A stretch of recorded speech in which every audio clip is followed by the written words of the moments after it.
Good afternoon, everyone. Welcome again for another in-person session here of Edu Steps powered by Lighting Your Success. My name is Olay Shorunke. I am the co-founder of Lighting Your Success, and I'm here with the founder of Lighting Your Success, Festus Amoye. Festus, how are you doing this afternoon? I'm doing excellent, excited. You should be doing excellent and excited because today we have to answer the question, what's better than one amazing guest? That is two amazing guests, and we've been honored again to have Dr. with us this afternoon. Thank you all. All right. So before we get started, I'm just going to do a brief intro, and so we can get into our discussion. Dr. Omobola Oyeleye is an associate professor at the Civic School of Nursing at UT Health Houston and the proprietress of Grace Day School in Nigeria. With an interdisciplinary background in nursing, law, and education, she brings a unique systems-level perspective to healthcare and leadership. Her work is defined by a commitment to fostering analytical thinking, ethical practice, and the intellectual confidence in the next generation of global leaders. Dr. Remi Willoughby is a prominent STEM advocate and instructional leader renowned for her work in bridging the gender gap in technology. As a researcher and founder of the GTECH Club, she holds a doctorate in curriculum and instruction and specializes in moving students from passive technology users to confident engineers. Her mission centers on building educator capacity and implementing hands-on strategies that empower diverse students to master computational thinking. Together, these two powerhouse educators offer a wealth of insight into resilience, purpose-driven success, and the essential role of identity in shaping the leaders of tomorrow. Folks, we would love to welcome Dr. Omobola Oyeleye and Dr. Remi Willoughby. Absolutely. I'd like to start by saying we're honored to have you both here at the same time. Yes. Massage your schedules to be able to be here. And we've been looking forward to this conversation since almost like October. Was when we first started coming up with the idea. What would be really cool is if we could talk about or talk to people who basically are forebears where we stood on their shoulders. But I think that's a conversation that's just not been had. Is saying, hey, how are we building on things that our forebears have built, and what are our next steps? Because I think right now we're talking about diaspora engagement in Africa. We're talking about DEI and what does that mean with the distribution of DEI. And there's just a lot of conversations. And I think sometimes the conversation needs to be, forget what other people are saying. What are we doing about it? And so I appreciate you both for what you've done. And so today I just want to build on that. We've had your individual stories that you shared.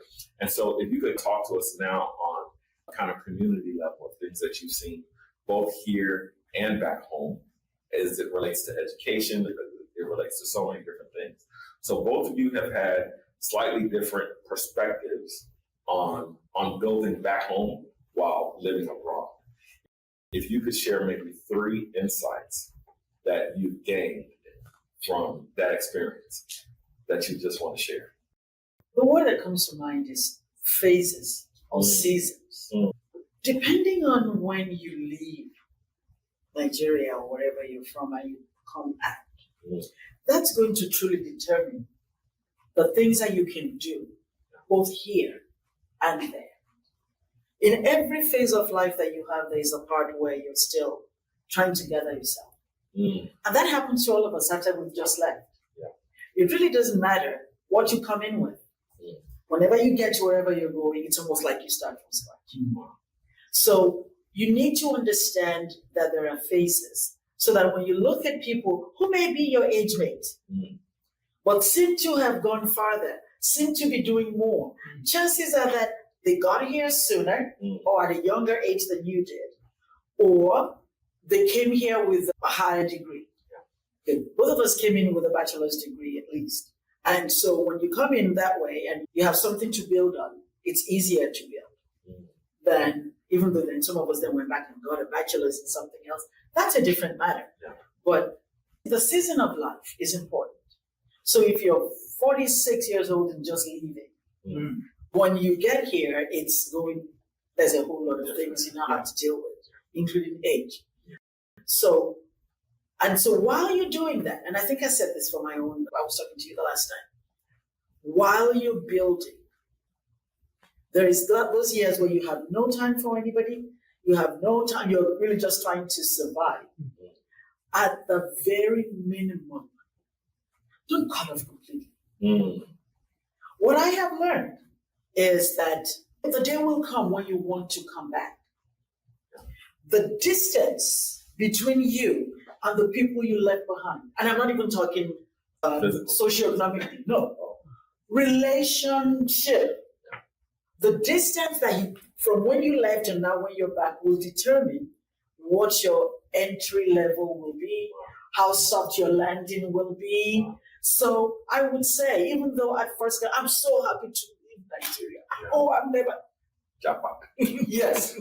Take a breather, breathe a little bit, and realize that the days can come.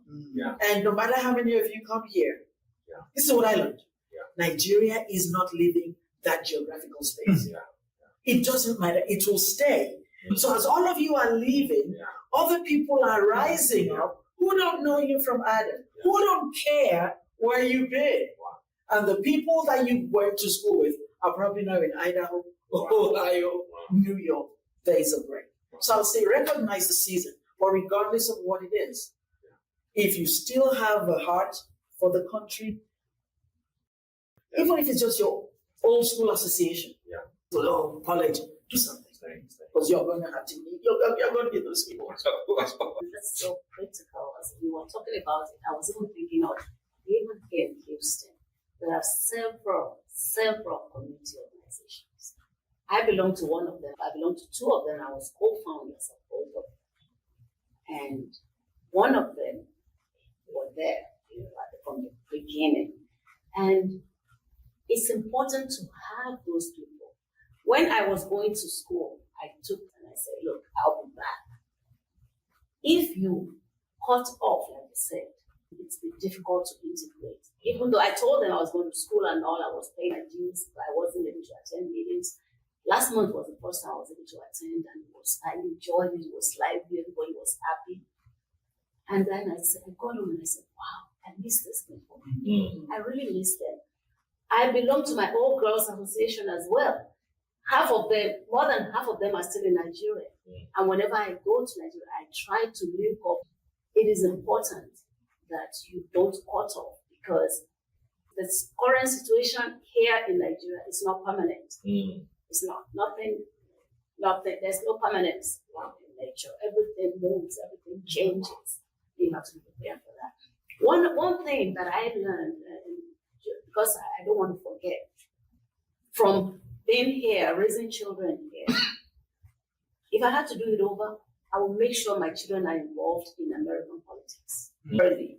Let them volunteer at the council. And let them understand, not because they're going to run for office, I mean, they may, so that when we're talking about our own Nigerian system, we have some comparison. They will have a better understanding, so they're not going to grow up and say, oh, I don't want to vote, or I don't like this.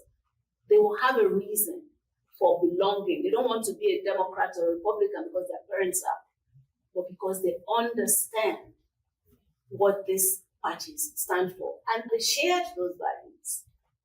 So that's one of the things that I personally feel like if I had to do it again, because I was an activist as a student in Nigeria. I was an activist, all of those things. But at the end of the day, we got what we wanted. We wanted the director of College of Education to be removed. He was removed. His children, one of the daughters is here in the US, and she would always remind me, Auntie Remi, you kicked my dad out. Wow. And we're friends. But she knows me as a no-nonsense person. We need to train children we need our children to be, not to be rude or anything, but who can challenge. You can't challenge if you can't think, if you don't understand, if you're not there from the beginning. So that's one of the things that, and I know it's not related to Dr. Oyeleye talked about, but I wanted to mention it before I forget. Well, in regards to that, you said something both of y'all both mentioned, because it was in the question about the diaspora. So when we talk about, and I was talking with someone yesterday, and they said something that made me laugh so hard. Because I said, Nigerians are everywhere. I said, I wouldn't be surprised if you saw a Nigerian in that article. Yeah, they're there. I know they're there because I have seen it. His response was, I'm going to tell you something. if you go to a place and there's no Nigerians, Run. I don't want to be there. He definitely said run. It's not a place to be. Oh man. So with that being said, there's something you look for when you leave. What are some of the things all Nigerians in the diaspora need to keep in mind as you leave? Because I think the one thing that I took from what you all said was not cutting that cord. Not cutting that cord. And something else that caught my attention was the current situation will not be the current situation. And so outside of like remittance, people sending money back home and things like that, what are some of the things people in the diaspora can do to keep that connection alive? I was thinking, since I took the last question first. Okay. It's like, Okay. So one of the things we can do is like what she's doing, giving back, not handout, but in tangible way, having a school, running a school, teaching teachers. This is how you do it. In my case, going back to Nigeria, teaching teachers. This is what STEM is. This is how we use it. Although a lot of people talk about STEM, those who talk about STEM is either science or now robotics. If you are doing robotics, you are doing STEM. That is not correct. Robotics is not. You don't have to do robotics to do STEM. You can do STEM in other ways, in other areas that would also. Those of us that have the privilege, we must be open to going back and doing something. I know it's hard. Trust me, I tried it for 4 years. It is hard. But if you are determined and you are willing, the Bible says if you are willing and obedient, you will eat the fruit of the land. So you have to be willing and you have to be ready. Because if you don't offer yourself, then the case closed. So that's what I think, that those of us in the diaspora, we cannot close down. We can't cut off the cord. We must be willing to go back and see what skill do I have? What are your skill sets? How can it benefit those in Nigeria? To add to what she said, don't cut the cord. Find a niche. Don't over commit. Don't overdream. Because I'm telling you now that the Nigeria that you left, if you left as long ago as I did, is not the Nigeria that you will find back there now. So if you live here with a few coins in your pocket and you think, I'm going to go back there, I'm going to build an entire hospital. And I'm going to be like, don't. Big clinics. Yeah, exactly. You may have the money to buy the entire block, but the things you need, the people you need, just even the environment, you have to learn it. So I say, find a thing you can manage. Because ultimately, if your interest is in benefiting the country, which for me singularly was my interest, the place where my school is, I am not from that state. I am not from that city. I am nowhere. My husband is not from there. We know nobody there. Wow. But the important thing is that it's in Nigeria. And Nigerians will benefit.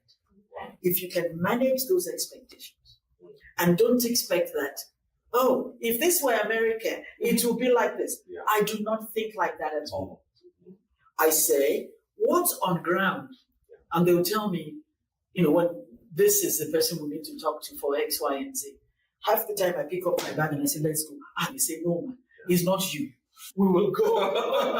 Because, like, acculturated to the United States. Wow. Whatever you need to do, you go. You get up, you go. You go to that office, go get your phone, you fill your phone. And there's like, some people have seen me in the bank before and they're like, what you doing? And then when they find out I'm the proprietress of the school, they're like, no, man, don't keep coming. Send some bonds. So you see, you learn what it is and you go with whatever the flow is. So don't think you're leaving here to transport the United States or wherever you are to that place. Figure out what is now there and then contribute. One thing that I'm taking from what you said is that it's very common for us to do here is be tribalistic. And that's what I hear saying, hey, don't be tribalistic.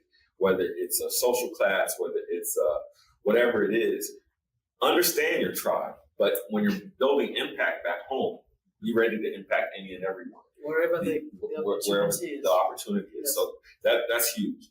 Can you tell us a little bit about both of your experience with the government and politics regarding going back home to build? Are they helpful? Are they not helpful? And then what are some things that they can do to be more helpful?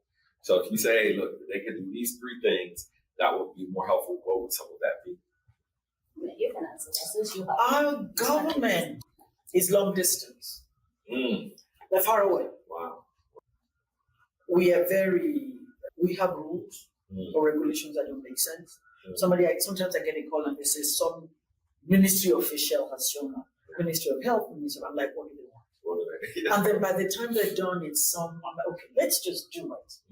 My mindset has helped me to be successful.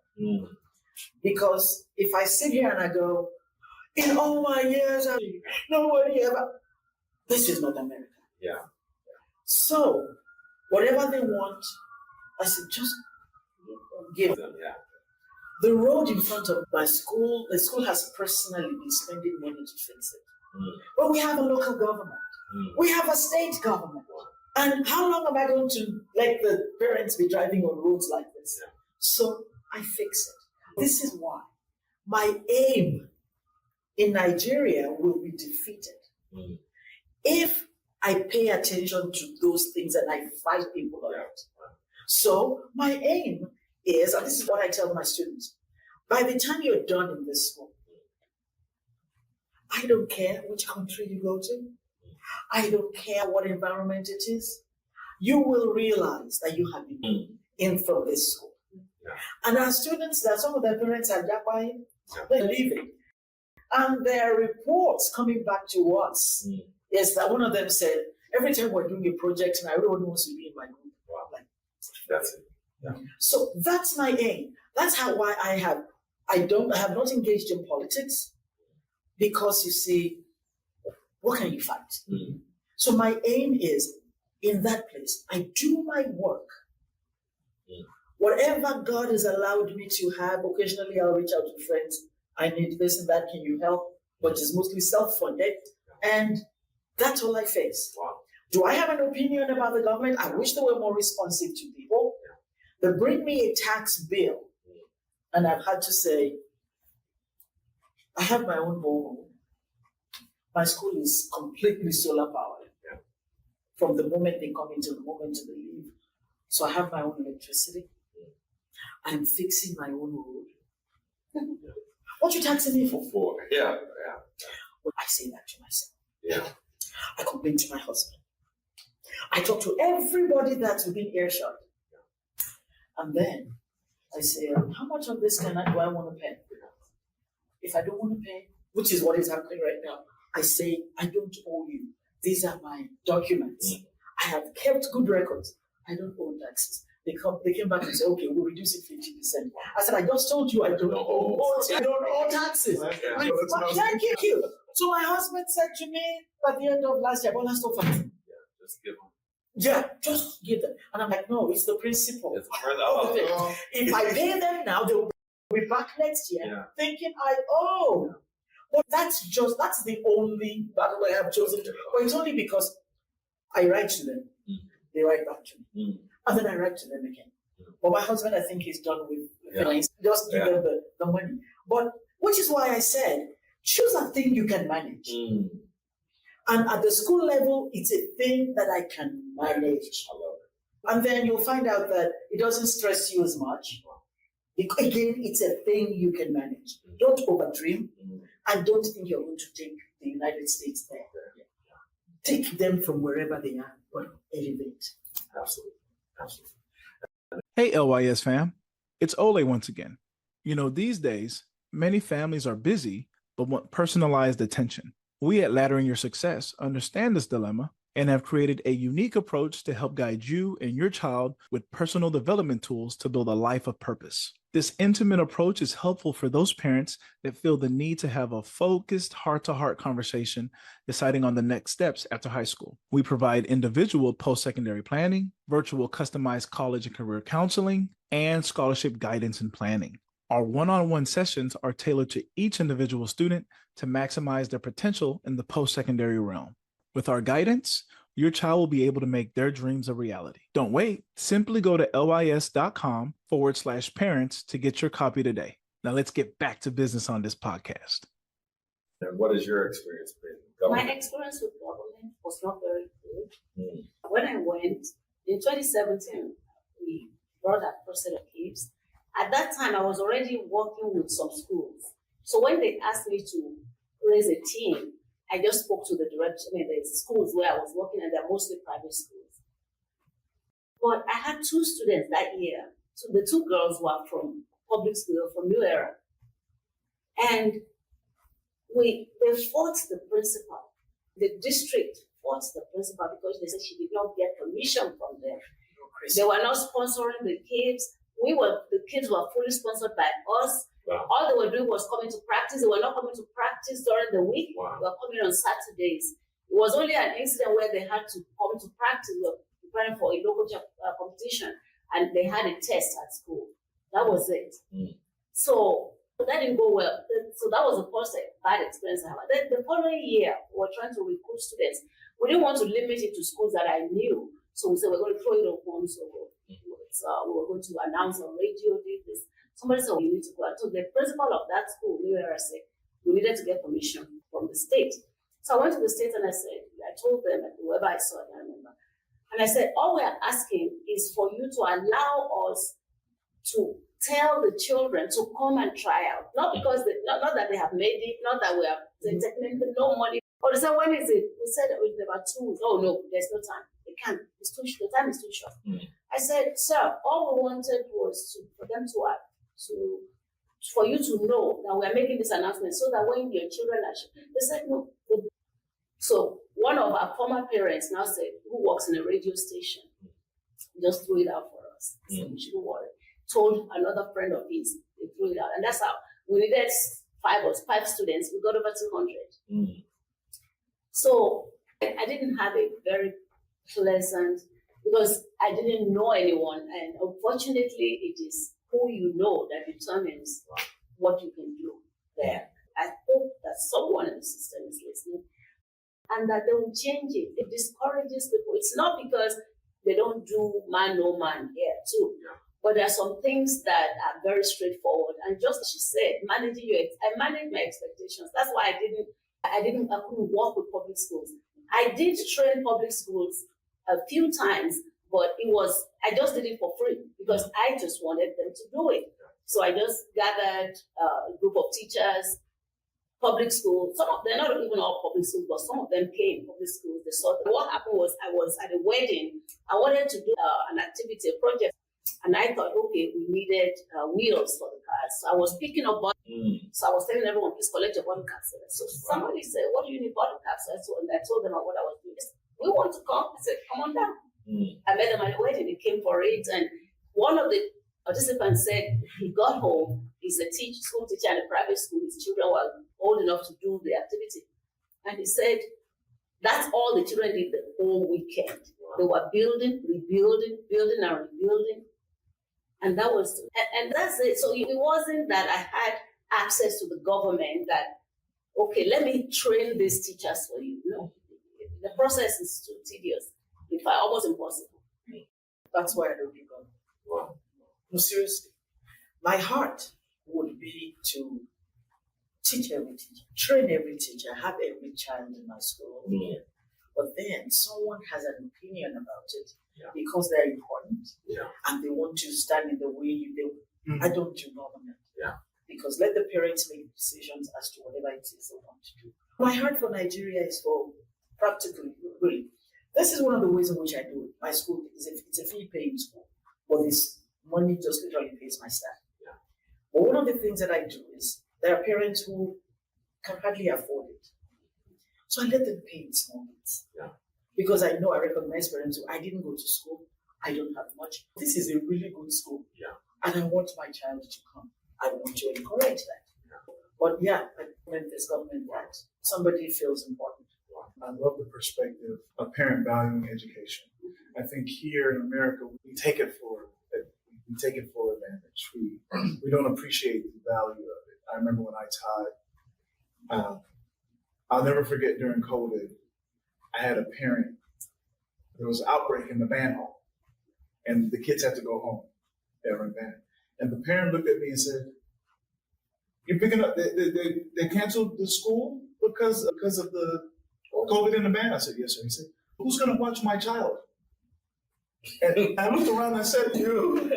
I said, who's the parent here? I said, I'm the teacher. You're the parent. We'll figure it out. I don't know what to tell you. But I say all that to say I want to talk a little bit about just gender roles in Nigeria, the history of gender roles in Nigeria, and as we become more globalized, as we get exposed to different cultures, what did y'all see as women's roles, gender roles in Nigeria, and what do y'all see that in the future, or what do y'all look forward to? What are some of the things you would like to see change? I'm the wrongest person to ask. That means you're the rightest person. No. You see, when people talk about gender roles in Nigeria, I literally have to think. Yeah. See, because I grew up, now I'm an Ondo woman. Ondo women are extremely independent. Married or not married. Married doesn't change anything. Mm-hmm. Growing up, I'd see businesses all around town owned by women. Yeah. My father, in today's terms, I would consider him a feminist. Seriously empowered my mother. Yeah. There was somewhat of an age difference, but in Nigeria of the 1960s, 50s actually, even of today, can you imagine a man who has a wife, and the wife has land in her own name, that land that she bought after she married him, in her own name.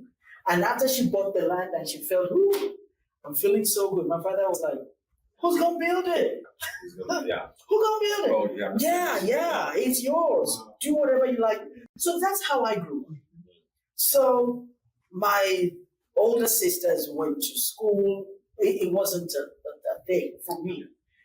And I think in pockets of Yoruba land, my mother-in-law, the same thing, had a house that she bought after she married my father-in-law in her own name.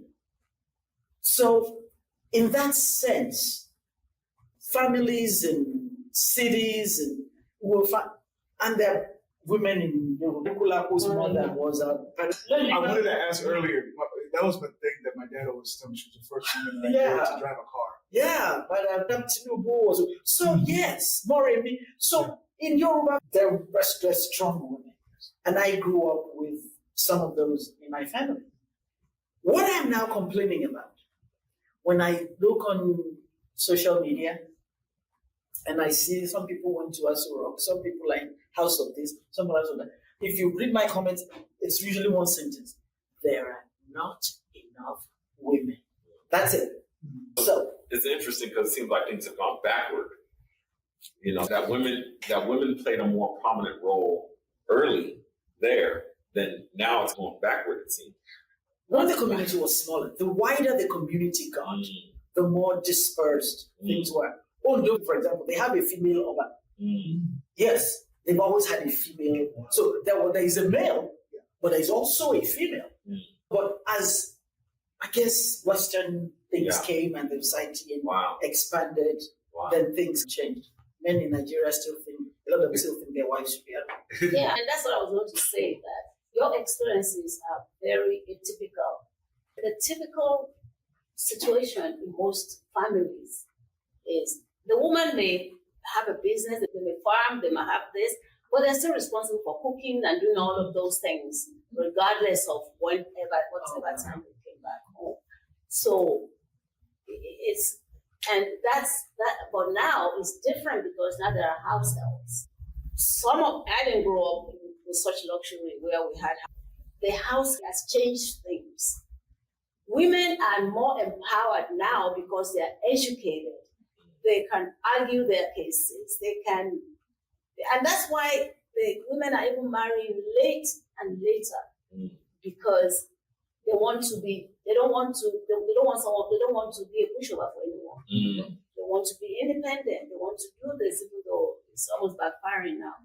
But as far as the gender role, I think women have, back in Nigeria, and I can only speak for Nigeria, they have people that can stand, like you said, as role models for them, all those women that she mentioned.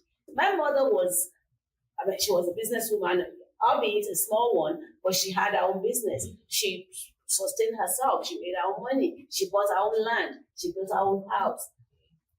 That's why she was married to my dad. So it wasn't common because of the level of education. But for those now, it's getting better, but on a different side now with these women. But I think, and we can only speak for our own culture. Culture and experience. Because the North, we don't know what's happening there. Yeah, absolutely. Absolutely. But I think that's the thing, is that so often when we talk about Nigeria, we talk about Africa, the thought process is it's monoculture and it's one thing, and this is what we need to fight. We need to fight this, or we need to fight that. And from what I hear you all saying is that to a certain degree, it's Western culture that came in and interrupted certain things. Absolutely, yes. And at the same time, there is a balance depending on what tribe you're from, but also where you live and different types of things like that. So yeah, you have it. Yes, definitely. Let's talk, because one of the biggest blessings that have happened is the fact that a lot of us were born here. I'll use myself, I guess I'll use Festus as an example. We grew up, we were born and raised in America, but when we went home, it was like walking into a village, right? It was like walking in your little, you watch The Simpsons on TV, you're eating rice and stew every night. Mommy, every night, rice and stew. Well, you can drink water if you don't want to eat rice and stew. That's also an option. Oh, that's right, yeah. In regards to the diaspora, we have a really unique perspective because we have an understanding. We were raised in the culture, but we're also raised as an African American in America. What are some of the things that you've noticed in the diaspora in regards to the African experience and the African American experience? And what are some things that we can do to cross hairs, to bridge that gap? Because you see a lot of it. Shout out to Wazobia. Whenever I go to Wazobia now and I'll get my little to-go of jollof, I'll see an African-American woman come up to me and say, "Where's the egusi? I want to get some egusi." I'm like, "Oh, you got to go to the restaurant side. The restaurant side has the egusi." And, "Oh, okay. Yeah, anything you like? Have you had ogbono soup?" So like, "No." I was like, "I'm going to try some ogbono soup." So I love that. I love the impact of the culture having that way. But what are some things that we can do to deepen that connection? Because as we talk right now, there are many African Americans that are actually going back to Ghana. They're going back to Nigeria. And they're not coming back. They're staying. Maybe they shouldn't. But I'm going to say this because I don't want to forget. This is to our Nigerian parents. Please teach your children your native language. Yes. It is very important. It's just, we didn't, and that's a mistake, and our children never let us forget. Yeah. Because can you imagine when you went to Nigeria, if you were able to begin to communicate with children your age in that language, it would have been a different experience. One of our daughters went to Nigeria when she was 4. The child that she was playing with did not speak English. She didn't speak the lick of Yoruba. But they played together, they managed to communicate. But I just thought if she would have been able to speak that language, it would have been a more fond memories for her. So I'm just appealing to our parents to please speak to them. Unfortunately, I speak to them in their native language. It's okay, the school will teach them English. That's what the Latinos do. When these children come to us, that's why they have English as a second language. That's why they have bilingual. It is the responsibility of the school, the state, to teach them in English. So they will learn English, but let them learn their language. That's all. I'm going to start from where she is. My daughter understands Yoruba, and she'll speak it when she like when you're in the store and she wants to talk about something. And she doesn't want them to know. Then she will force the Yoruba words out of her mouth. But I can't say she's a fluent speaker. My son, not at all. But so there are many of us in that situation. The thing that I think you cannot, in many cases, it's forgivable. Because some of us grew up not speaking even the language all the time. Yeah. Father is Nigerian, mother is Nigerian. They're both Yoruba, but they speak English to each other. Yeah. So it's difficult to transfer to the kids. But what I think is unforgivable is for you not to teach your children. You see, a child can be born here, go to school here, but he has a Nigerian brain. Definitely. Yeah. Yes. And that, I think it's unforgivable if we don't do that. To let them recognize, I am here, but I am not of here. Yeah. Mhm. If my mother catches me doing this thing, my ears will sound. Those types of things. It is unforgivable. We must do that. Such that at the end of it, I might have friends whose kids don't speak Yoruba at all. But when you see them interact with other people, say, that one is Nigerian boy. Mhm. Because of the way he's been acculturated. Yeah. I think that is unforgivable. Now, to your question about Africans and African Americans, there was a time when probably 30 years ago, 35, when I first got here, there was a hold the rose up attitude among Africans towards African Americans. Oh, they're the ones who, they're this, I'm going to say that. Racism came up. And your George Floyds are dying and all that. And then you suddenly realize, whoever you think you are, when people who want to be racist see you, what they see is your color. We're all the same. What they see is what you experience, maybe before they even ask you to, whatever it is, they've stereotyped you, pigeonholed you. And so you find people struggling to find ways to differentiate themselves. So for me, when the policeman stopped me, I knew from the time he walked from his car to my car, he's made a determination. This exchange may end up with my life at stake. So here are some of the things that I would do. When I bring out my driver's license, I also, at the back of it, right at it, is my bar license. So I am Black, but now I need you to know that I am educated Black.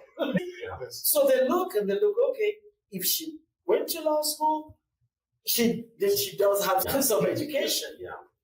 But those experiences, immediately, you see a young 18, 19-year-old boy, he's a kid, but he's bearded and they don't stop to say, where are you from?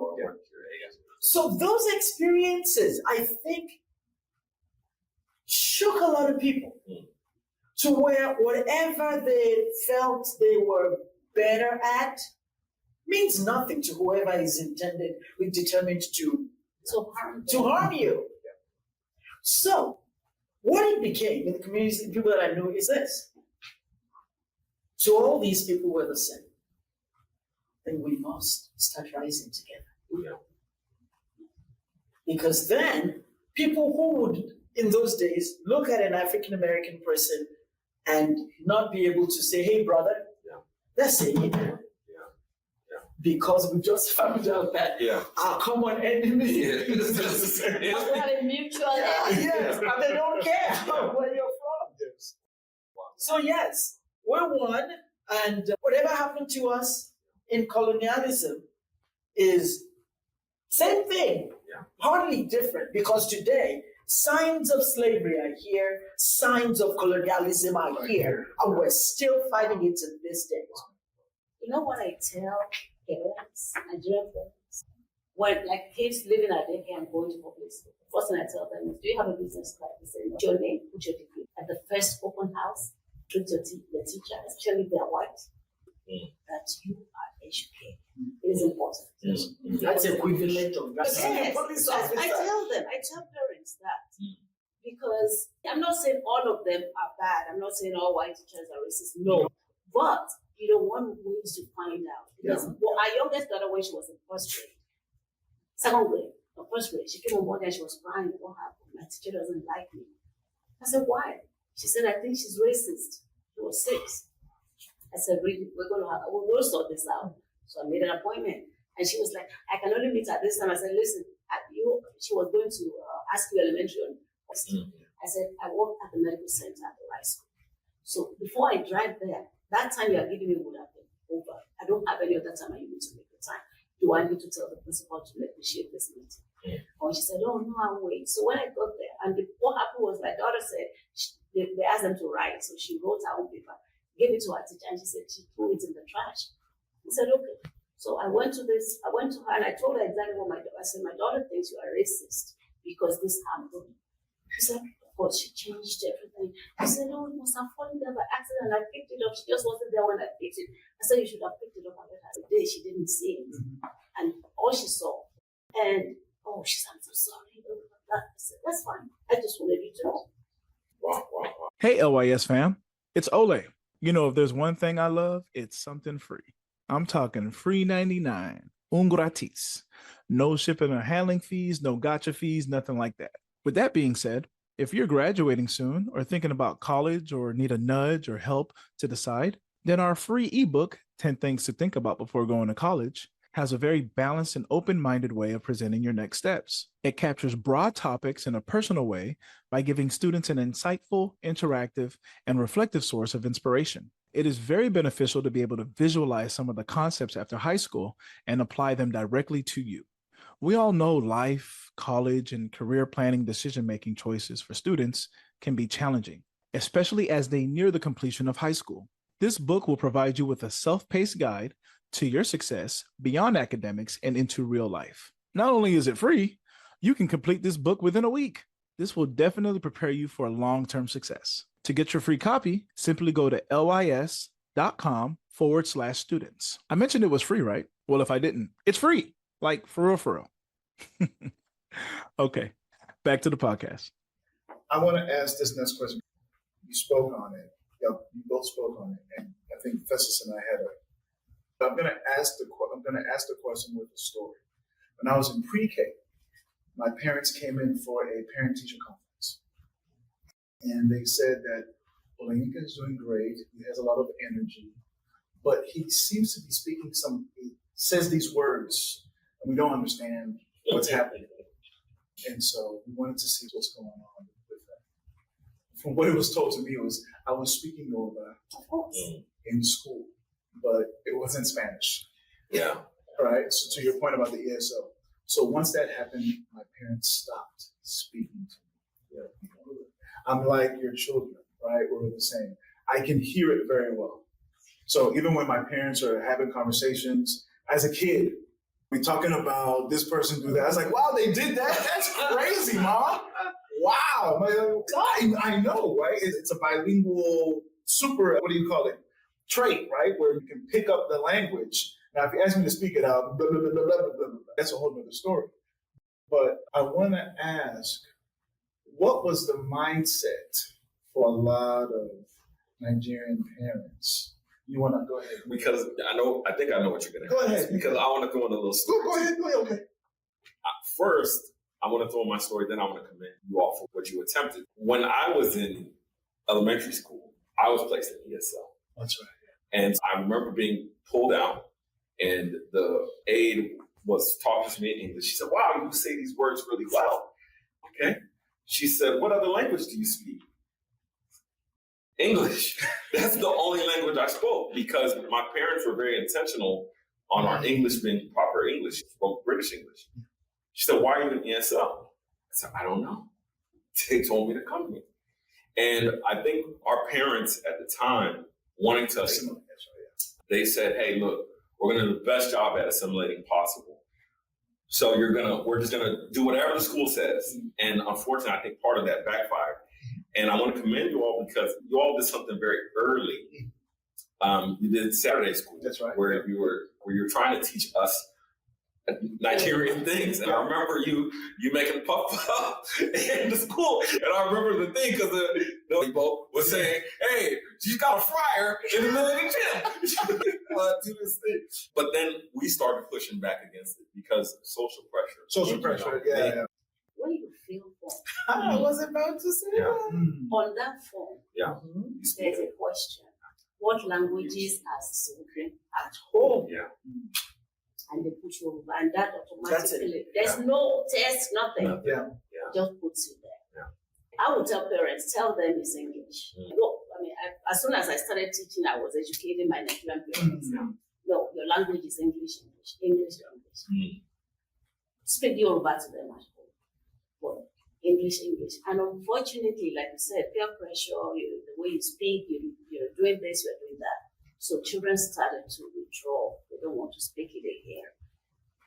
And I just wanted to explain why you said you didn't know why. That's why. Absolutely. There was That's it. Is that question? intake form that what you said English. Here I was in ESL. The thing is, and this is once you're in that program, for me, I was an excellent ESL. They should, and I'm sure they did you that the same way. They will test you at the end of the year.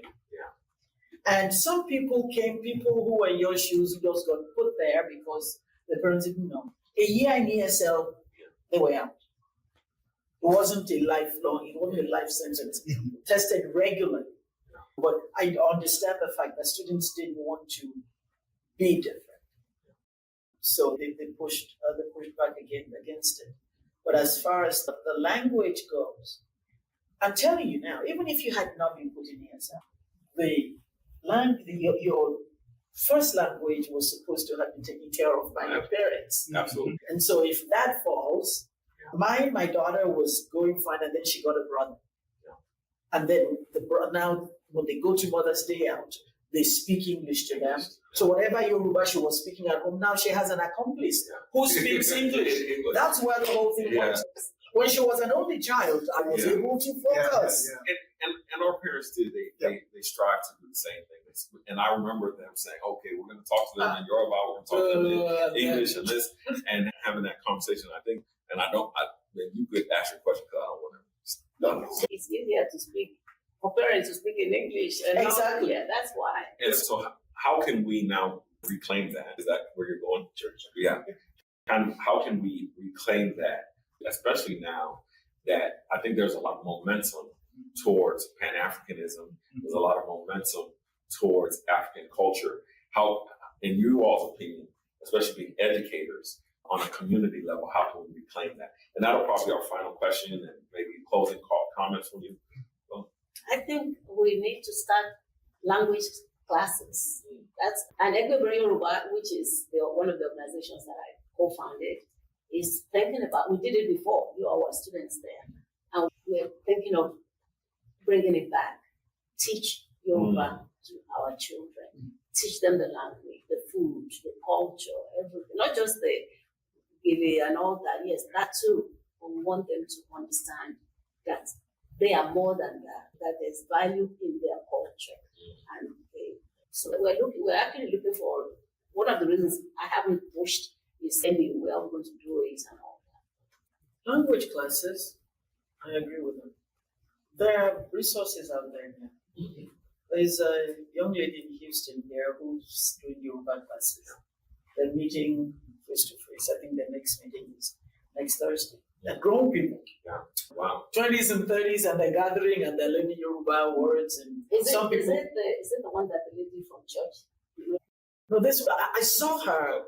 I saw this particular one. I saw her notice on the symbols thing. So I don't know if two people are doing the same thing, but I saw her notice on the disease. So they're doing. I'm actually speaking at their meeting this week. Wow. So that's grown up people who I used to speak Yoruba when I was a child, and now I forgot. I'm like, so now they're encouraging one another to do it. One of my friends, her mother, one of my friends, her daughter, also just launched something on social media where she herself does not even speak Yoruba. But it goes to the interests that people are having. She doesn't speak Yoruba, but she's now launching some app or whatever where people can do that. But while we're doing that, the culture must be taught. Respect. I started as my children's Yoruba thing. If we go somewhere, they want to ask, did you greet them? I don't have to. Yes. They know what that is. They know my daughter. If you see her stuttering, she's trying to decide, okay, I should say I should say because they're older. Yes, yes. But you see, she understands. I said, one is honorific and one is just for your friends. We must teach the culture. Because beyond the language, first of all, the culture is in the language. Absolutely. But if we're not teaching the language, still teach them how to be a Yoruba boy, how to be respectful, how to not look me in the eye if I'm talking to you, and how to, those type, we must communicate those things. But we must also juxtapose with who they are as Americans. Because while my child, if I'm talking, cannot look at me like this, white people expect her to look at you. So you must teach the balance of it. Know where you are. So that, Wonderful. yeah, because if you look away, they think you have something young. To validate what you just said. When I first, and I remember, and I was talking to the teachers one day, and they said, when you're talking to him, he's always looking down. Just like the Asians. The Asians will look at you straight in the face if they're talking to you. That's not how they're raised. You looking at you that like eyeball to eyeball is a sign of disrespect. So it's the child. So because he's not looking at you, I'm not saying he's not lying. I don't know what he's lying or not. But that part is not enough to judge him. That's huge. That's huge. And as we close out, we want you all to just have any final remarks that you all have. You know, maybe there's something we didn't ask or something that you want to touch on or elaborate more on as we close out. Or something about the future. Ooh, yeah, the future. Ooh, that'd be great. The future, I mean, who knows that? But hopefully, we will have more of you doing this kind of thing, raising awareness in our community, letting us know that we exist and that we're not just existing, we're here to make a difference, just like you're doing. So that I commend you for that greatly. I said that earlier and I'm saying it again. So we want our children born and raised here to be connected to home. And one of the ways, I cannot say the only way, one of the ways we can do that is by what you're doing, by creating the interest, the awareness, let them know. Whether you are Igbo, Hausa, Yoruba, Swahili, wherever you are from the continent of Africa, that that our communities don't die, that we continue to raise it for younger generations. I think the greatest thing that Africa has is her people. And we're the only ones who can truly tell our stories the way it's supposed to be told. And a whole bunch of you are. And like she said, I'm extremely proud of that. We're here, we're always succeeding, and we are letting people know that Africa is not a place to be relegated. So, as far as the future goes, I am for embracing whatever is in that future. And for me, that ship has sailed. It's the same thing in the day of the calculator. We had teachers who would use a ruler to smack your hand every time to use a calculator because they think it's an easy way to do math. That's seriously how I see that. Because as I use it, I show them how I'm using it. And initially when I introduced my teachers to AI, they would then create some document and they would be teaching, I'd be like, that information is so wrong. They say that's what AI is. I'm like, so now they get it. In fact, when I create documents for them, I send them all the iterations, sometimes 40 pages. So they see the first thing that ChatGPT gave me, and then they see the prompt that I put next. And then it does it. I'm like, okay, that's fine, but I need it to be turnkey. I need it to do it to where the teacher does not need to know the material before they come to class. Create that. And then when he creates it, I'm thinking, wait a minute, I think you dropped something there. 40 pages. It was only the last page that they're going to use. But I let them see how I used it to get to where I needed to be. And that's what I would tell anybody. Master it. Like a tool, like you would use any other thing in math. In that day was slide rule. Yes. But also, I think the difference between us adults and these children is just that we are already, our brains are mature. There's research showing that it is not helping to develop the brain.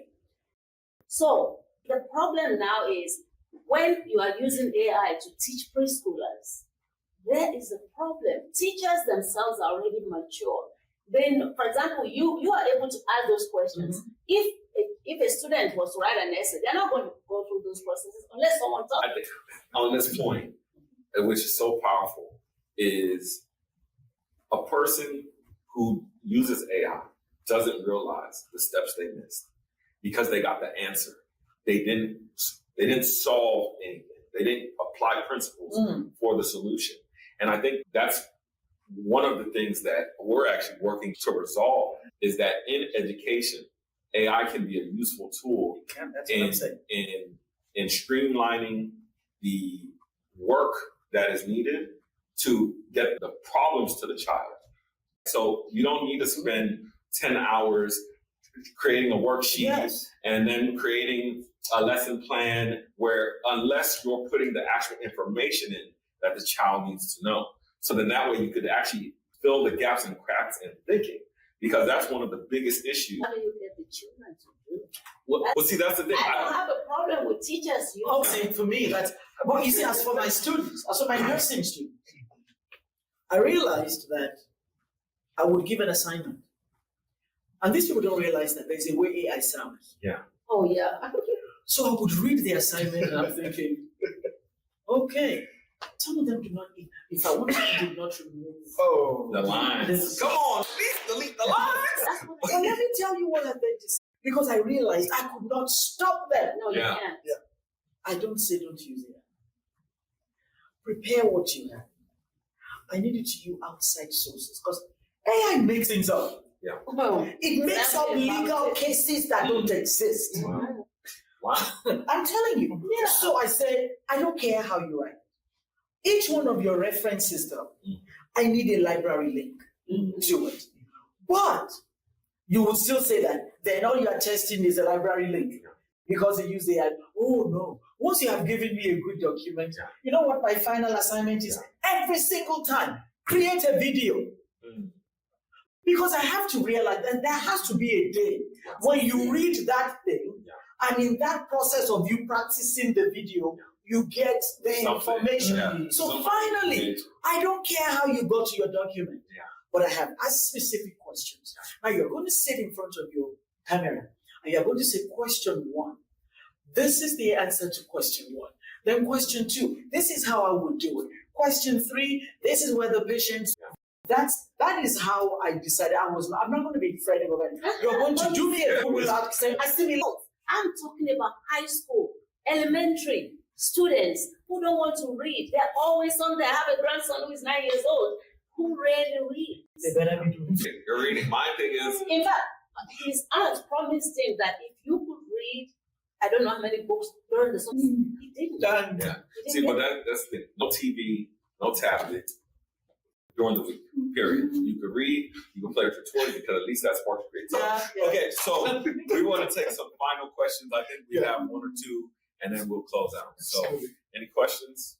I don't have a question. We give children, in my own words, to basically think critically when using tools such as artificial intelligence. And the emphasis wouldn't be on the tool itself and how it produces whatever, but it's how to get them to think. And that's where you teach the kids how to use their tool to emphasize the critical thinking part. So you can't simply put in the question and it can give them the answer.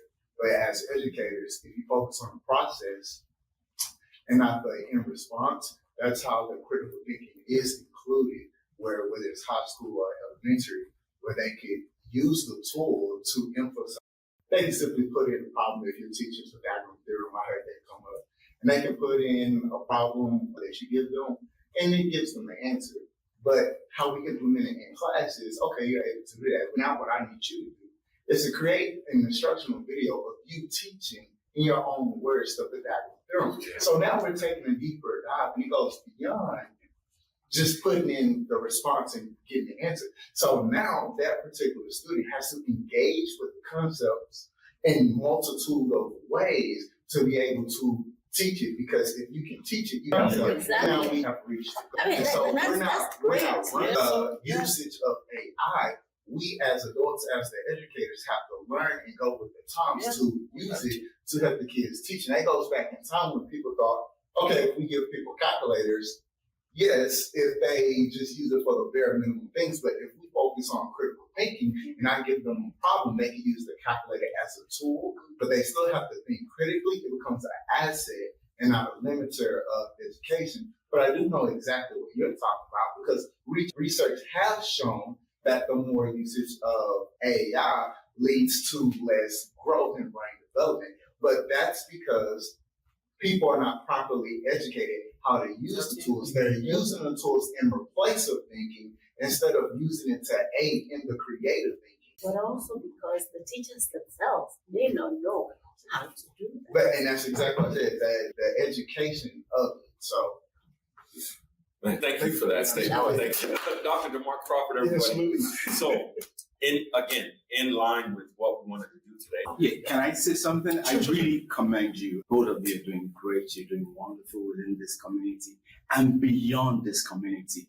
I think if I remember the quote of Mandela, Mandela said something, education is a weapon that you can use to change the world. Education is the most powerful weapon that you can use. And you're doing it. And I really want to emphasize what Dr. Willoughby mentioned at the beginning of this. You said you would love for us, the diaspora, to get involved in policy, in politics.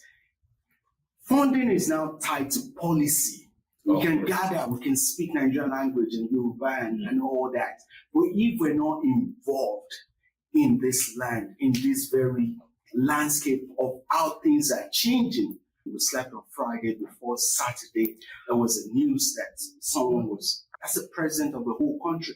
So we need to be informed. We need to have a way to pull our strength together within the diaspora and connect the dots because there's number in power. We have the number, but we don't connect to fight for policy for the future of these very communities. So thank you for saying that. There's a saying, but they're saying give a person the flowers while they can enjoy them. Yes. And so we want to give you your flowers figuratively and literally, because you all, again, have been pioneers in education, in the diaspora, in diaspora engagement, both here and back on the continent. And thank you all for what you've done, putting up with me when I was a knucklehead. You know what I mean? I'm still a knucklehead, but at least now I can kind of with us this afternoon.